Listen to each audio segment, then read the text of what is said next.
The Apollo University, University of Leicester, 35 lakhs fees for 3-year BEng UK.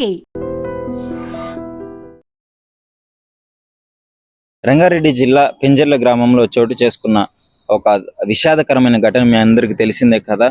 సొంత తమ్ముడే అక్కను గొంతు నిలిమి ఆ వైరుతో గొంతులో ఉరేసి చంపిన ఘటన మీ అందరికీ తెలిసిందే. ఈ కేసులో అయితే షాకింగ్ నిజాలు అయితే బయటికి రావడం జరుగుతుంది. ముఖ్యంగా ఈ కేసు రాష్ట్ర వ్యాప్తంగా కలకలం సృష్టించింది అని చెప్పుకోవచ్చు. సొంత తమ్ముడే అక్కని అతి కిరాతకంగా చంపడము, వాళ్ళ ప్రియుడితో ఫోన్ మాట్లాడుతుందన్న విషయం తెలుసుకొని వాళ్ళ ఇంట్లో పేరెంట్స్ లేనప్పుడు అతి కిరాతకంగా చంపిన ఘటన. ఇందులో కొన్ని షాకింగ్ నిజాలు అయితే పోలీస్ వాళ్ళు బయటికి చెప్పడం జరుగుతుంది. సో కేసు నిమిత్తము తల్లిదండ్రులే కేసు పెట్టినారు, ఆ తమ్ముడి మీద అనుమానం ఉంది అని చెప్పేసి నిజాలు అయితే తమ్ముడే చంపాడని నిరూపణ అయింది.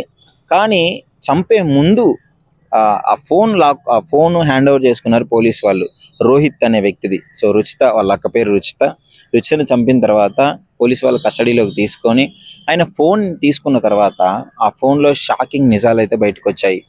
అంతకు ముందే ఒక చిన్న ఆడియోతో రీల్స్ చేసినట్టు గుర్తించారు. ఆ రీల్ ఏంటంటే, బాగా బతికి ఫేమస్ అయ్యేది లేదు, ఆ ఓపిక లేదు, బాగా చంపి ఫేమస్ అయ్యేదా అనే డైలాగ్ రీల్ చేయడము అని చెప్పేసి, ముఖ్యంగా ఫేమస్ అవ్వాలనే ఆ కారణంతోనే దీన్ని ఇలా చేశాడు అని చెప్పేసి పోలీస్ వాళ్ళు అయితే కొంచెం ఒక నిర్ధారణలోకి రావడం జరుగుతుంది.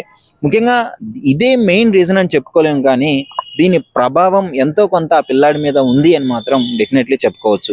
ఎందుకంటే ఈ మధ్యకాలంలో యువత రీల్స్ పిచ్చితో ఏం చేస్తున్నారో అర్థం కావట్లేదు. ప్రాణాలు పోగొట్టుకుంటున్నారు లేదా ప్రాణాలు తీస్తున్నారు. ఇదే విధమైన ఘటన రైల్వే ట్రాక్ల మీద పడుకొని రీల్స్, లైక్స్, షేర్స్, వ్యూస్ కోసము ఫేమస్ అయ్యేదానికి ఇష్టం వచ్చినట్టు చేసేస్తున్నారు.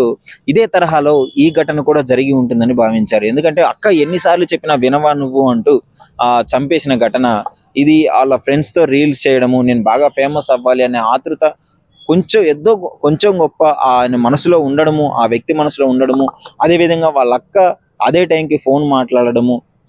సో కోపంతో ఈ పని చేస్తున్నాడు అని చెప్పేసి పోలీస్ వాళ్ళు అయితే నిర్ధారణకు వచ్చాడు. ఈ మధ్య కాలంలో యువత అసలు ఎందుకు ఈ విధంగా మారుతుంది? విపరీతంగా ఈ ఇన్స్టాగ్రామ్లు, ఫేస్బుక్లు, ఈ రీల్స్ పిచ్చితో ఇష్టం వచ్చినట్టు చేసేస్తున్నారు. సో ఏదైనా సరే ఈ సోషల్ మీడియా ప్లాట్ఫామ్ని ఉపయోగపడే విధంగా వాడుకోవాలి.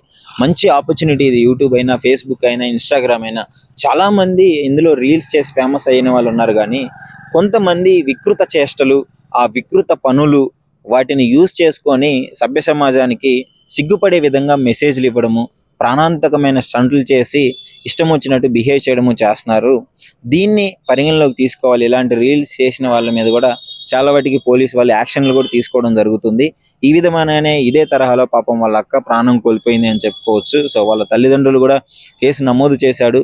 ఇష్టం వచ్చినట్లు ఇట్లా రీల్స్ చూసి ఫేమస్ అవ్వాలనే నెపంతో అక్కని చంపినట్టుగా అయితే వాళ్ళు ఒక నిర్ధారణలోకి అయితే రావడం జరిగింది. మీ అభిప్రాయం ఏంటి? ముఖ్యంగా ఈ మధ్య కాలంలో రీల్స్ ఎలా తయారవుతున్నాయి, ఈ ఇన్స్టాగ్రామ్ల వల్ల ఎలా చెడిపోతున్నారు, అసలు మీకేంటి, ఎలా వాడుకోవాలి?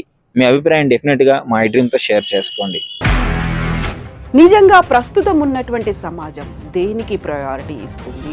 ఆర్థిక సంబంధాల చుట్టూ మాత్రమే తిరుగుతుంది. మళ్ళీ ఎన్నికలంగానే చాలా విరక్తి కలుగుతుంది. మంచి అనిపిస్తుంది కదా, లేడీస్ కూడా ఛాలెంజింగ్ జాబ్స్ చేసినప్పుడు చాలా బాగుంటది. ట్రాఫిక్ అసిస్టెంట్స్ గా నియమించిన ట్రాన్స్జెండర్స్ అందరితో సాల్యూట్ చేయించుకుంటున్నారు. ఫుడ్ డెలివరీ ఇవ్వటానికి వెళ్ళినటువంటి డెలివరీ బాయ్ అనిల్ పై కళ్ళ ముందు